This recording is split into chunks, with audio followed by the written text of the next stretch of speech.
भक्ति का क्रम क्या है, भक्ति करना कैसे है, भक्ति के बल पर हम क्या प्राप्त कर सकते हैं, भक्ति के बल पर हम कैसे क्यों।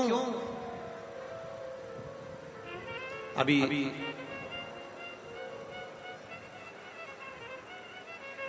2025 में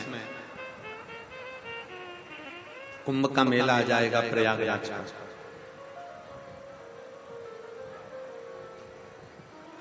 आप और हम सब लोग कुंभ के मेले में क्यों जाते हैं, किस लिए जाते हैं? गंगा यमुना सरस्वती के उस संगम पर जाकर स्नान करते हैं, पूजन करते हैं, अर्चना करते हैं, स्मरण करते हैं। आखिर किस लिए, क्यों? हम किस कारण से प्रयागराज की इस पवित्र भूमि पर पहुंचते हैं, क्यों? क्योंकि वहां 3 कार्य होते हैं। पहला, पवित्र नदियों का स्नान हो जाता है।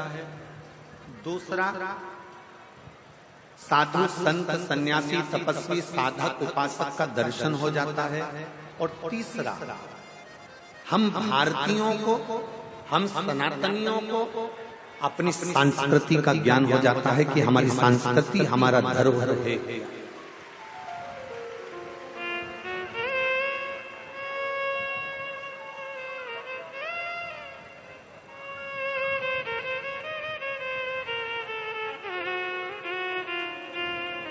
हमारी संस्कृति हमारा धरोहर है क्या?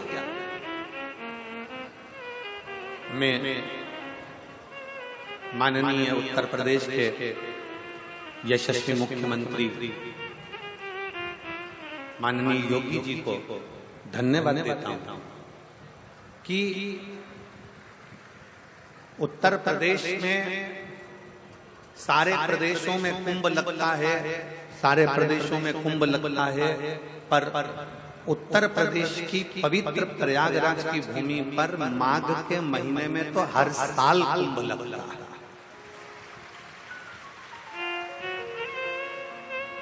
लोगों का एक कुंभ समानना भारी पड़ जाता है।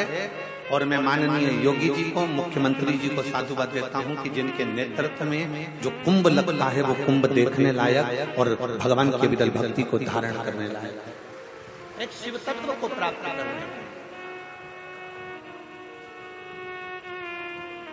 भक्ति किसको कहते हैं? भक्ति का मतलब यह नहीं कि मस्तक पर तुमने त्रिपुंड लगा लिया और भक्ति हो गई।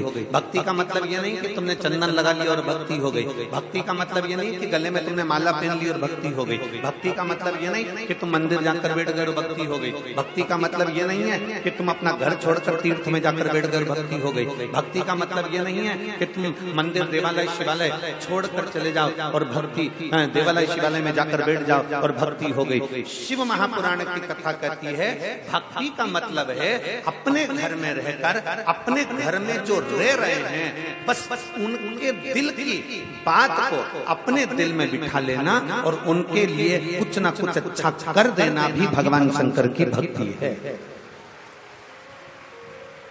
शिव की भक्ति है। सीखो मेरे महादेव से, सीखो मेरे देवादिदेव महादेव से, सीखो मेरे भगवान शंकर भगवान से। भगवान नारायण ने माता लक्ष्मी को अपने चरणों के पास